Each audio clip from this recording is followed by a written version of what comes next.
My name is Evelyn, and I built my career as an interior coordinator and planner during my university years. After graduating, I joined a renovation company, where I have been working ever since. I have an older brother, Tyler, who is 2 years older than me. After completing university, he pursued postgraduate studies and became a researcher and professor. Despite our demanding careers, we remained close, often visiting our parents together when time allowed. "How is work going for you two?" our parents would ask whenever we visited. "Busy but fulfilling," I would reply. "Same here," Tyler would add. "I have been getting more involved in research projects." Though our parents were proud of our dedication, their concerns always seemed to circle back to one topic. "I love how hardworking you both are," my mother would say. "But when are you going to settle down and start a family?" "Not anytime soon," I would answer with a small laugh. "Well, maybe someday," Tyler would say vaguely. For both of us, career always came first. Romance and marriage were distant thoughts, things we assumed would happen in their own time. Still, our parents worried endlessly about our future. Eventually, I was the first to get married in my early 30s, and 2 years later, my brother followed. I imagine our parents must have been relieved. But none of us could have predicted that Tyler and I would soon find ourselves entangled in a situation we never saw coming. 3 years ago, I got married. At the time, I was thriving in my role at the renovation company. Sometimes I was assigned to work with construction and real estate firms, assisting with site inspections and providing interior design consultations. It was through this work that I met Nigel, the man who would become my husband. Nigel owned Renovate Real Estate, a brokerage and renovation business. His father had originally founded the company, but after falling ill and requiring long-term care, Nigel took over its management. One day, his company landed a large renovation project but was short on interior design staff. They reached out to my company for assistance, and I was assigned as the lead designer. That was how our paths first crossed, as business partners. We were the same age, which made working together easy. There was no hesitation in how we spoke to one another. We could express our ideas openly, debate our differences, and still work toward a shared goal. At times, we clashed, but our mutual drive to create high-quality work made collaboration seamless. Nigel must have felt the same way because, after that project, he frequently requested my involvement in his company's design work. At the time, I never saw him as anything more than a trusted colleague. But that changed one afternoon when Nigel's mother visited his office. Watching us work together, she smiled knowingly and said, "You two make a perfect match. It is as if you have been together for years." Her words caught the attention of the other employees, who eagerly joined in. "I thought so too," one said. "You two should just start dating already," another joked. "Or skip straight to marriage," someone else laughed. From that moment, I found myself noticing Nigel in a different way. A casual glance across the table during a meeting, the way he paused before answering a question, small things I had never paid attention to before suddenly stood out. Then, one day, Nigel's mother invited me to speak with her privately. "Evelyn," she asked gently but firmly, "would you consider marrying Nigel?" I nearly laughed in disbelief. "Marriage? But Nigel and we are not even in a relationship." She nodded, as if expecting my answer. "I know. But Nigel told me he wants to marry you." That took me by surprise. "He has never mentioned that to me." "He is hesitant about marriage," she admitted. Then, she shared something I had never known. Years ago, Nigel had been in a relationship with a woman he had met through mutual acquaintances. They had been planning their future together, had even introduced their families and started looking at wedding venues. Then, without warning, she broke off the engagement. She gave no explanation. Nigel's mother said. She just told him, "Marriage with you is out of the question." And that was it. No discussion. No second chances. The rejection had shaken him deeply. Since then, he had distanced himself from the idea of marriage entirely. "But I can see that he truly admires you," She continued. As his mother, nothing would make me happier than knowing he is with someone as dependable and kind as you. I hesitated. We have never talked about anything like that before. Do you dislike Nigel? She asked. No, I answered truthfully. I respect him as a business partner. Good, she said, smiling. Because at home, he talks about you all the time. Hearing that unexpectedly made me happy.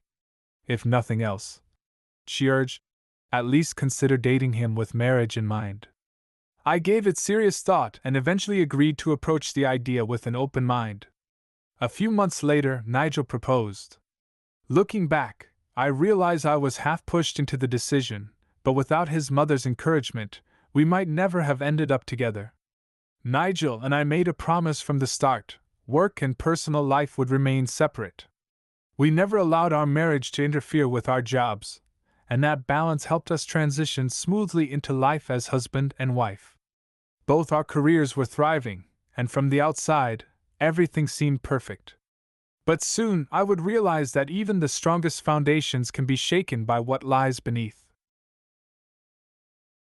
Good things often come in waves, and about 2 years into my marriage, I received a call from my parents with some exciting news. My brother Tyler was getting married. I immediately called him. Congratulations! Finally ready to settle down? I teased. Tyler chuckled. Yeah, I guess it is time. How are you, Evelyn? I am good. But more importantly, who is your fiancée? Her name is Aubrey, he said, his voice softening slightly. She was actually one of my former students. I raised an eyebrow. Really? That is interesting. She always admired me back then, and once she graduated, she confessed her feelings. He explained. I could hear in his tone that he truly cared about her. It seemed Aubrey had been holding on to her feelings for years, and once she was no longer his student, she took the leap. I would love to meet her, I said. Are you two free next Sunday? Actually, I was hoping you could come to Mom and Dad's house that day, he said. We are all getting together. Sounds perfect. I cannot wait. That Sunday, our whole family gathered for the first time in a long while, and I was finally introduced to Aubrey. She was 12 years younger than my brother and had a soft, delicate way of speaking. Her voice was gentle, her mannerisms reserved, almost like she was playing coy. Dressed in a pastel-colored outfit, she had a youthful air about her that made her seem even younger than her 23 years. Next to my brother, who had always looked mature for his age, the two of them resembled a father and daughter more than a husband and wife. I could not help but wonder if she and my serious, quiet brother would make a good match. But Aubrey's excitement left no room for doubt. I cannot believe I get to marry Teacher Tyler, she said, beaming. It is like a dream. Tyler let out a sigh. Please do not call me that anymore. Okay, she giggled. From now on, I will call you Tyler. One of our relatives playfully nudged Aubrey. Are you sure you want to marry an old man like him? I have always admired Tyler, she said without hesitation. I am incredibly happy. Her childlike enthusiasm was a little overwhelming for me, and I could feel a clear gap between our generations. But seeing my brother genuinely happy was all that mattered. I welcomed Aubrey into our family with open arms. The wedding was full of laughter, and though there were plenty of comments about their age gap, the joy in the room was undeniable. Even Nigel, who attended with me, could not resist teasing. Your brother really knows how to pick them, he said with a smirk. It was a beautiful and lively wedding, and I wished them nothing but happiness. However, I never expected what would happen next. Less than 6 months into their marriage, my brother was offered a position as a visiting professor at a university in another city. The appointment was for 2 years, and while it was a great opportunity, I immediately worried about how Aubrey would handle such a major change so soon after getting married. You will be moving together, right? I asked her. Aubrey smiled, but her response was unexpected. No, I am staying here. I frowned. You are separating already? You just got married. It is just for 2 years, she said quickly. Besides, moving somewhere I do not know is scary. I have no friends there. My parents also think it is better for me to stay. I glanced at my brother, expecting him to protest, but he simply nodded. I do not want to force her to go if she is uncomfortable, he said. I was surprised by his calmness, but I knew he would never push someone into doing something they did not want to do. Well, if it works for you both, then that is what matters, I said slowly. But are you really okay with leaving Aubrey alone in that apartment for 2 years? That is why I wanted to ask you for a favor, he said. Evelyn, can you check on her from time to time? I hesitated. Aubrey was an adult, and it felt a little strange to be assigned as her caretaker. But when she turned to me with wide, hopeful eyes and said, I would feel so much safer knowing you are nearby, I could not bring myself to refuse. Of course, I told her. Soon after, Tyler left for his new position, and that was when everything started to change. As I had promised my brother, I kept an eye on Aubrey. On my days off, I would visit her apartment, making sure she was doing well. Other times, I invited her to our home, where Nigel and I would have dinner with her. The three of us got along well, even going to restaurants that Aubrey recommended. I really appreciate this, I told Nigel one evening. It helps Aubrey feel less lonely while my brother is gone. Nigel just shrugged. It is no trouble. She is family, after all. At the time, I was completely carefree. I never questioned anything, never suspected that anything was out of the ordinary. Then, 6 months after Tyler left, Aubrey suddenly made a surprising announcement.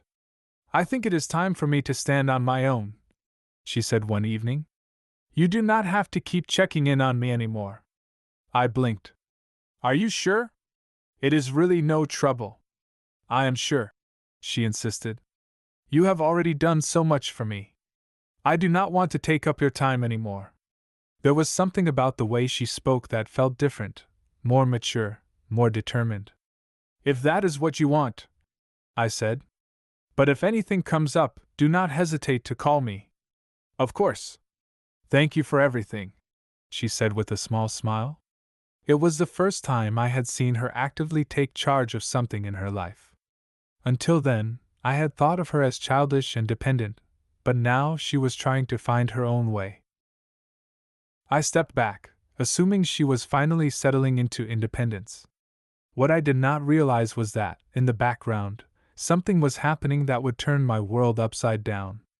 Nigel often had late nights due to business meetings, networking events, and client dinners.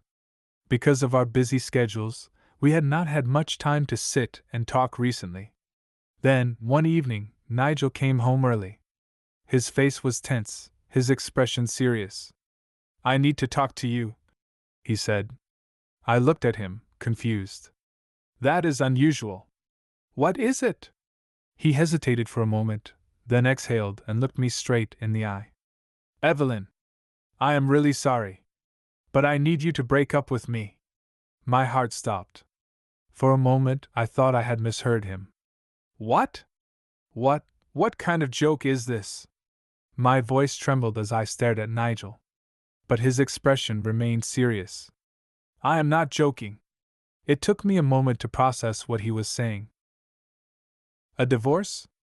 Without warning? Without even an explanation? You mean you want a divorce? I asked slowly. Nigel nodded. Yes. Please. I felt like the ground had disappeared beneath me. I do not understand, at least tell me why. At that, Nigel fell silent. My thoughts spiraled. Had I done something wrong? Had I upset him without realizing it? Why now, out of nowhere? I could not find the words to continue the conversation, so I locked myself in the bedroom, leaving Nigel sitting in the living room, still silent. That night I did not sleep. The next morning, for the first time since starting my career, I called in sick to work.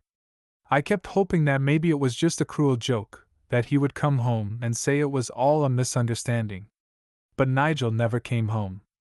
Even at work, it became impossible to talk to him. He left early, stayed out late, and avoided me entirely. I felt trapped. I did not want a divorce, but Nigel was serious about ending our marriage. I could not bring myself to talk to my parents or my brother. Instead, I reached out to the one person I thought could help, my mother-in-law. When I arrived at her house, she greeted me warmly, unaware of what had been happening. "Evelyn, dear! It has been a while. How are you and Nigel doing?" I hesitated before speaking. "Actually, there is something I need to talk to you about. It is about Nigel." She gave me a curious look. "What about him?" I took a deep breath. "He asked me for a divorce?" For a moment, she just stared at me. Then, she let out a small laugh. "Oh, Evelyn, do not joke like that." "I wish I was joking," I said quietly. "He has not been home in days." At that, her face went pale. "What? That cannot be. Did something happen between you two? A fight?" I shook my head. "No. He has been coming home late for months because of work, but we never argued. Then, out of nowhere, he asked me to break up with him. And I still do not know why." My mother-in-law was silent for a moment before nodding. "I will talk to him. We need to get to the bottom of this." She called Nigel immediately, and we arranged to meet at her house on the upcoming holiday. When the day arrived, I got there a little early. I was nervous but hopeful. Maybe she had talked some sense into him. Maybe this could be fixed. Then Nigel walked in. And behind him was Aubrey. I felt my stomach drop. "Why is she here?" I asked, my voice cold. Aubrey looked at me innocently. Nigel hesitated. "Evelyn. Aubrey is not just an outsider." I blinked in confusion. "What are you talking about?" Then Nigel dropped the bombshell. "We have been seeing each other," he admitted. "We have been meeting behind your back for a while now." I could barely breathe. "Are you telling me you cheated on me? With my brother's wife?" Aubrey stepped forward, her voice light and casual. "Oh, come on, Evelyn. We have always spent time together. Would it not be nice if sometimes it was just the two of us instead?" I turned to Nigel. "And you agreed to this?" He looked away. My mother-in-law's face darkened. "Nigel, what are you saying?" "Apologize to Evelyn and end this ridiculous affair immediately." But Nigel shook his head. "It is not that simple. I feel bad for Evelyn, but I like Aubrey more now." Aubrey let out a small laugh. "You should just say it outright, Nigel. It is because I am pregnant." I felt my body go cold. "What?" Nigel swallowed hard, but he did not deny it. Aubrey smiled sweetly. "Yes, Nigel is going to be a father. That is why he wants you to let him go." She waved a hand dismissively. "We will take care of everything, alimony, paperwork, so just keep that in mind." I could hear my mother-in-law gasp beside me, but I could not process anything. Nigel and Aubrey quickly left, leaving us standing in stunned silence. I did not know how much time passed before my mother-in-law finally spoke in a weak voice. "I am so sorry, Evelyn." I did not even know how to reply. Then, just days later, I received another phone call. This time, it was from my parents. Of course, it was about Aubrey's infidelity. But I had a sinking feeling that this was about more than just my own divorce. With a heavy heart, I went to my parents' house. When I arrived, I found them looking utterly exhausted. And sitting in the room were all the people involved: my parents, Nigel, Aubrey, and my brother, Tyler, who had suddenly returned from his post. The air was thick with tension. I barely had time to take it all in before Tyler spoke first. His voice was quiet, but firm. "I have heard everything. And I think I have no choice but to leave Aubrey." Aubrey let out a dramatic sigh. "I'm sorry, okay? But I was so lonely when we were apart. That is why I ended up with Nigel." Tyler's expression did not change. "There is no point in justifying it now." Aubrey crossed her arms. "Well, I did not mean for this to happen." I had never seen my brother so calm yet so furious. He did not even raise his voice, but every word carried weight. I trusted you, he said simply. I believed in our marriage. But you betrayed me. And for what? A temporary distraction? Aubrey's face twisted with frustration.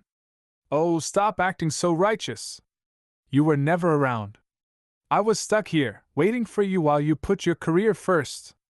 You knew my work required me to be away, Tyler said evenly. But instead of talking to me, you made your own choices. Aubrey turned to my parents. Aren't you going to say something? Do you really think Tyler was the perfect husband? My mother's voice trembled. This is not about perfection. It is about betrayal. Aubrey scoffed. Oh no, now I am scared of my mother-in-law. That was when Nigel finally spoke up. His voice was quiet but firm. Evelyn is getting a divorce too. I looked at him sharply, my chest tightening. Yes, I said, my voice steady. I cannot stay married to Nigel after this. My father shook his head in disappointment. Nigel, what was wrong with Evelyn? She has always been loyal to you. Nigel hesitated before finally admitting. I wanted a child. I have to take over the company, and I needed an heir. But even after 2 or 3 years of marriage, we could not conceive. I felt like I had been slapped. Are you blaming me for that? I asked, my voice barely above a whisper. Nigel looked away. I just wanted to make my mom happy. She was worried. I let out a slow breath, feeling my anger shift into something cold and final. There was nothing left to say. This marriage was over. Nigel scoffed, looking at me with an air of superiority. Evelyn, it is over. I am moving on. I will be a father soon. And honestly, this is for the best. I am prepared to pay you a fair amount in alimony. Aubrey will pay her share as well. I folded my arms and fixed my gaze on him. Are you sure about that? Aubrey, who had been smugly clutching his arm, blinked. What do you mean? I took a slow breath. Before we settle anything, I need to confirm something. Who is the real father of the child you are carrying? Silence filled the room. Aubrey's expression faltered for just a moment before she let out a laugh. Oh, Evelyn, you are really grasping at straws now. Are you seriously accusing me of something like that just because you got dumped? I kept my voice steady. I am just asking a question. If you are so confident, then you should have no issue confirming it. Nigel frowned. Evelyn, stop this nonsense. Of course the baby is mine. I turned to him, my heart pounding but my voice unwavering. You really believe that? Aubrey rolled her eyes. Obviously. What are you trying to suggest? I exhaled slowly, then delivered the truth. Nigel, your mother told me everything. His posture stiffened. What are you talking about? She told me about your medical history. I continued. That before your last engagement, both families did a premarital medical check. And that was when they found out. I paused just long enough for the weight of my words to settle. That you are azoospermic. Nigel's face turned deathly pale. That is a lie. Aubrey snapped. A complete fabrication. I ignored her and pressed on. Nigel, you were never able to have children. Your last engagement fell apart because of it. Your mother knew, but she never told you because she felt guilty. She thought that if I was a good enough woman, I would forgive you when I eventually found out. Nigel staggered back as if the words physically struck him. I thought you should know, I added calmly. Because otherwise you would have spent your entire life raising another man's child, completely unaware of the truth. Aubrey's confidence shattered instantly. Nigel, do not listen to her, she hissed, grabbing his arm. But Nigel yanked himself away from her touch. Aubrey. His voice was eerily quiet. Did you have relationships with other men besides me? Aubrey hesitated, her mouth opening and closing as if searching for an answer. That is ridiculous, she finally said, her voice unsteady. The baby is yours. No, my brother's voice cut in sharply. That is impossible. All eyes turned to Tyler, who had been silently watching the scene unfold. I have not been home since my transfer, he said coldly. And Aubrey never once visited me at my new location. He met Nigel's gaze. So tell me, how exactly could she have conceived your child? Nigel's jaw clenched as realization dawned on him. Aubrey's entire body tensed, her hands tightening into fists. You are all against me. You are just trying to make me look bad. I let out a slow breath. It does not matter anymore. Both my brother and I have decided this marriage is over. Tyler nodded in agreement. The rest of this mess? That is between you two now. I turned back to Nigel and Aubrey. But you are no longer welcome here. Get out. Nigel stood frozen for a moment before, without another word, he walked to the front door in a daze. Aubrey, seeing him leave, quickly rushed after him. Nigel, wait! She cried, reaching for him. But he shrugged off her hand and kept walking. As the door shut behind them, the house fell into silence. My mother let out a shaky breath. What do you think will happen to them now? I glanced toward the door but felt nothing. No anger, no sadness. Just peace. I do not care, I admitted. I am not interested in what happens to them. I just want to make sure the alimony is settled. Tyler sighed, shaking his head. Both of us ended up in horrible marriages. We really cannot judge people as well as we think we can. I murmured. As expected, a paternity test confirmed that Nigel was not the father of Aubrey's child. Tyler and I both hired lawyers and filed for financial compensation.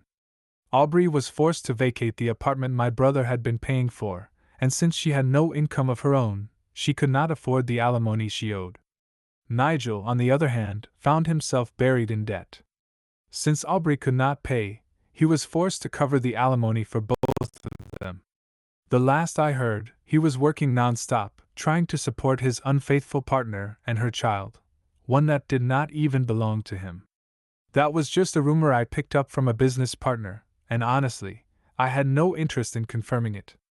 As for my brother and me, we both threw ourselves back into work, rebuilding our lives piece by piece. Instead of giving our devotion to the wrong people, we now focus on something else, honoring our parents, supporting each other, and living lives that are truly our own.